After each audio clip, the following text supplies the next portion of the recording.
नमस्कार, मैं हूं निश्चित दुबे। आप देख रहे हैं कैपिटल टीवी। 28 जनवरी को सुबह एक खबर आती है कि महाराष्ट्र के उप मुख्यमंत्री और एनसीपी के नेता अजीत पवार की प्लेन क्रैश में मौत हो गई। और इसके बाद सभी न्यूज चैनलों में, पेपर में, रेडियो के चैनलों के प्रसारण में अजीत पवार का निधन की खबरें चल रही थी। बारामती के आकाश में एक बड़ी घटना घटी और उस घटना ने एक राजनीतिक दिग्गज का अचानक से अवसान से जोड़ दिया। भारत राजनीति को एक बड़ा झटका लगा। यह घटना बारामती एयरपोर्ट के पास एक विमान दुर्घटना में हुई, जो उनका राजनीति करता। पवार अपने निर्वाचन क्षेत्र में सार्वजनिक बैठकों के लिए जा रहे थे। हादसे में पवार सहित 5 लोगों की मौत हुई, जिसमें पायलट, को पायलट और 2 सुरक्षाकर्मी शामिल थे। यह दुर्घटना लैंडिंग के दौरान खराब मौसम की स्थिति में हुई और इस घटना ने न केवल महाराष्ट्र बल्कि पूरे देश की राजनीति को प्रभावित किया है। प्रधानमंत्री, राष्ट्रपति के साथ बिहार के नेताओं ने भी अपनी श्रद्धांजलि व्यक्त की है। हालांकि अजीत पवार के साथ बिहार से वैचारिक और रणनीतिक संबंध भी रहे हैं, उस पर भी जिक्र करेंगे। लेकिन विमान दुर्घटना में पवार की मौत ने उनके 4 दशकों से अधिक के करियर को अचानक समाप्त कर दिया। बारामती में जो चीनी सहकारी समितियों और पवार परिवार की विरासत के लिए जाना जाता है, वो शोक में डूब गया है। महाराष्ट्र ने 3 दिनों का राजकीय शोक घोषित किया है और राष्ट्रीय स्तर पर प्रधानमंत्री नरेंद्र मोदी ने इसे एक बड़ी क्षति बताया है। अजीत पवार का बिहार से लगाव। बिहार के मुख्यमंत्री नीतीश कुमार ने उन्हें श्रद्धांजलि देते हुए उन्होंने अजीत पवार को परिश्रमी, अनुभवी और कुशल राजनीतिज्ञ बताया, जिनका महाराष्ट्र की राजनीति में योगदान अमूल्य था। नीतीश कुमार ने पवार की मिलनसार प्रकृति और लोकप्रियता पर ध्यान दिया। कहा कि उनकी हानि महाराष्ट्र के लिए ही नहीं बल्कि पूरे देश के राजनीतिक और सामाजिक ढांचे के लिए अपूर्णीय है। उन्होंने दिवंगत आत्मा की शांति और शोकाकुल परिवार के लिए प्रार्थना की। बिहार के उप मुख्यमंत्री विजय सिन्हा और आरजेडी नेता पूर्व उप मुख्यमंत्री तेजस्वी प्रसाद यादव और साथ ही सम्राट चौधरी ने भी बारामती दुर्घटना को हृदय विदारक बताया है। आत्माओं की शांति और परिवारों के लिए सहन शक्ति की प्रार्थना की है। लालू प्रसाद यादव ने उच्च स्तरीय जांच की भी मांग की। हवाई दुर्घटनाओं में खो गए राजनीतिक दिग्गज।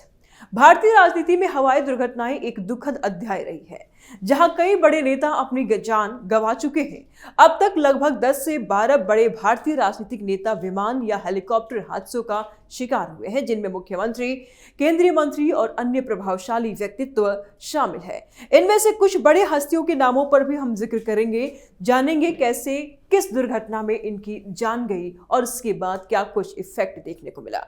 इन हस्तियों में संजय गांधी 1980 में, माधवराव सिंधिया 2001 में, जीएमसी बालियोगी 2002 में, ओपी जिंदल 2005 में, वाईएस राजशेखर रेड्डी 2009 में, दोरजी खांडू 2011 में, विपिन रावत 2021 में, विजय रूपानी 2025 में और अब अजीत पवार इस हादसे के शिकार हुए।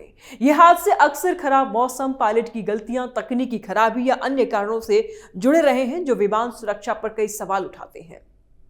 एक एक करके सभी हस्तियों के बारे में जानेंगे। संजय गांधी का भी दुखद अंत। संजय गांधी पूर्व प्रधानमंत्री इंदिरा गांधी के छोटे बेटे, भारतीय राजनीति में एक बड़े चेहरे थे। वे इमरजेंसी के दौरान अपने आक्रामक नीतियों जैसे कि जबरन नसबंदी और दिल्ली सुंदरीकरण के लिए जाने जाते थे।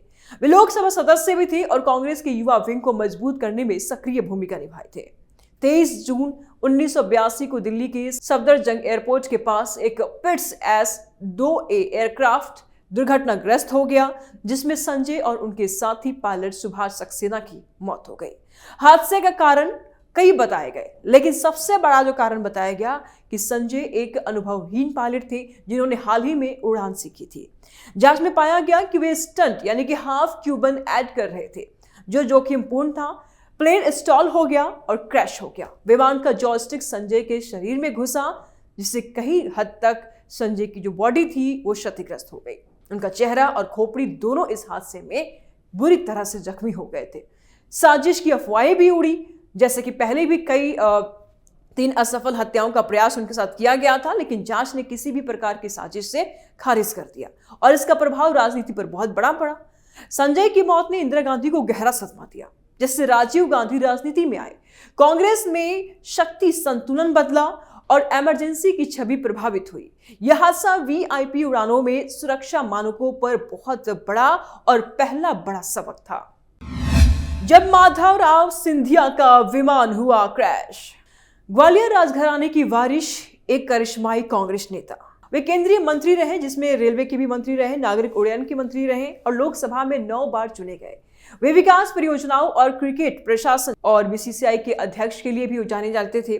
30 सितंबर 2001 को एक बीचक्राफ्ट किंग एयर C-90 विमान, जिसमें वे एक रैली के लिए कानपुर जा रहे थे, उत्तर प्रदेश के मैनपुरी के पास दुर्घटनाग्रस्त हो गया, जिसमें 8 लोगों की मौत हुई। हादसे का कारण तेज बारिश बताया गया। जांच में पायलट की गलतियां बताई गई, खराब मौसम और संभावित तकनीकी खराबी पाई गई। विमान मिड एयर में फट गया। साजिश की अफवाहें काफी उड़ी, लेकिन नागरिक उड्डयन समिति ने इन्हें खारिज कर दिया। उन्होंने कहा कि यह हादसा था, किसी प्रकार की कोई साजिश नहीं। इस हादसे का असर यह रहा कि सिंधिया की मौत ने कांग्रेस को बड़ा झटका दिया, खासकर मध्य प्रदेश में। उनके बेटे ज्योतिरादित्य सिंधिया ने राजनीतिक विरासत संभाली। यह हादसा छोटे विमानों की सुरक्षा पर बहस छिड़ा, जिससे कि नियम भी सख्त हुए और कई अलग नियम भी बने। प्रसिद्ध किसान नेता YSR की मौत। YS राजशेखर रेड्डी आंध्र प्रदेश के 2 बार मुख्यमंत्री, गरीबों के कल्याणकारी योजनाओं के लिए प्रसिद्ध थे। वे कांग्रेस नेता थे और 2004 से 2009 में राज्य का विकास किया। सितंबर 2009 को बेल 430 हेलीकॉप्टर, जिसमें वे चित्तूर जा रहे थे, कुरनूल के पास रुद्रकोंडा हिल में क्रैश हो गया, जिसमें 5 लोगों की मौत हो गई। हादसे का कारण जांच में पायलट की गलतियां पाई गई। मुख्य कारण यह भी पाया गया कि पायलटों ने खराब मौसम में उड़ान जारी रखी, जिससे नियंत्रण खोया। हेलीकॉप्टर एयर वर्दी नहीं था और ब्लैक बॉक्स में इंस्टॉल की पुष्टि भी हुई। साजिश की अफवाहें भी उड़ी। उनके बेटे जगन मोहन का कहना था कि साजिशें हुई हैं। YSR की मौत ने आंध्र में राजनीतिक उथल पुथल भी काफी मचा दिया, जिसने उनके बेटे ने YSR कांग्रेस बनाई। राज्य में दंगे भी काफी देखने को मिले उसके बाद, और विकास योजनाएं प्रभावित हुई। यह हादसा हेलीकॉप्टर सुरक्षा पर फोकस लाया। दोरजी खांडू का रहस्यमय हादसा। अरुणाचल प्रदेश के मुख्यमंत्री बौद्ध भिक्षु से राजनेता बने। वे कांग्रेस नेता थे और सीमा विकास पर फोकस करते थे। 30 अप्रैल 2011 को पवन हंस LS-350B3 हेलीकॉप्टर तवांग से ईटानगर जाते हुए लापता हो गया और 4 मई को लुंगुथांग के पास मिला, जिसमें 5 मौतें हुई। जब जांच हुआ तो जांच में खराब मौसम, पायलट दबाव और संभावित तकनीकी खराबी पाई गई। हेलीकॉप्टर सामान्य पथ से भटक गया। डेटा रिकवरी असंभव थी। साजिश की अफवाहें भी उड़ी, जैसे कि चीनी सीमा निकटता के कारण कई बार उनके ऊपर हमले की भी खबरें सामने आते थे, इसलिए साजिश की भी शंकाएं उत्पन्न हो गई। खांडू की मौत ने अरुणाचल में राजनीतिक शून्य पैदा कर दिया और हेलीकॉप्टर सेवाओं की सुरक्षा पर एक अलग ही बहस छिड़ गई। विजय रूपानी का प्लेन क्रैश में निधन। विजय रूपानी गुजरात के पूर्व मुख्यमंत्री, बीजेपी नेता थे। वे 2016 से 2021 में सीएम रहे। 12 जून 2025 को एयर इंडिया फ्लाइट अहमदाबाद से लंदन जाते हुए क्रैश हो गई, जिसमें 241 मौतें हुई, जिसमें रूपानी शामिल थे। हादसे का कारण जांच में इंजन फ्यूल कंट्रोल स्विच पर फोकस बताया गया और डीएनए से शव की पहचान की गई। इससे गुजरात में शोक की लहर दौड़ी और एयरलाइन सुरक्षा पर वैश्विक बहस शुरू हो गई। सुरक्षा को लेकर के कई सवाल भी खड़े हो गए।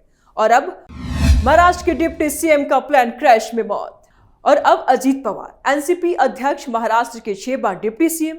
अब वे सिंचाई और वित्त पर फोकस करते थे।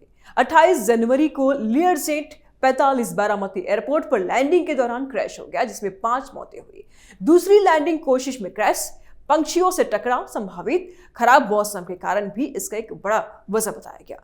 डीजीसीए की जांच अभी जारी है और इससे महाराष्ट्र की राजनीति में काफी उथल पुथल मचा हुआ है, शोक की लहर दौड़ उठी है और विमान सुरक्षा पर भी कई सवाल उठाए जा रहे हैं। अब तक के हवाई जहाजों के हादसे की अगर हम बात कर ले तो 10 से अधिक ऐसे हादसे हो चुके हैं जिन्होंने नेताओं को निगल दिया है, जो पायलट दबाव, मौसम और रखरखाव की कमियों को कई बार दर्शाते हैं। कई बार सेफ्टी मेजर्स को लेकर के भी सवाल उठे। सुरक्षा सुधार जरूरी है, जैसे कि वीआईपी उड़ानों में सख्त नियम भी जरूरी है। वहीं दूसरी तरफ महाराष्ट्र की राजनीति में अभी काफी असर पड़ने वाला है। अजीत अंतराव पवार और शरद गोविंदराव पवार का संबंध केवल चाचा भतीजे का नहीं, बल्कि यह महाराष्ट्र की राजनीति में एक गहरा और जटिल इतिहास रखता है।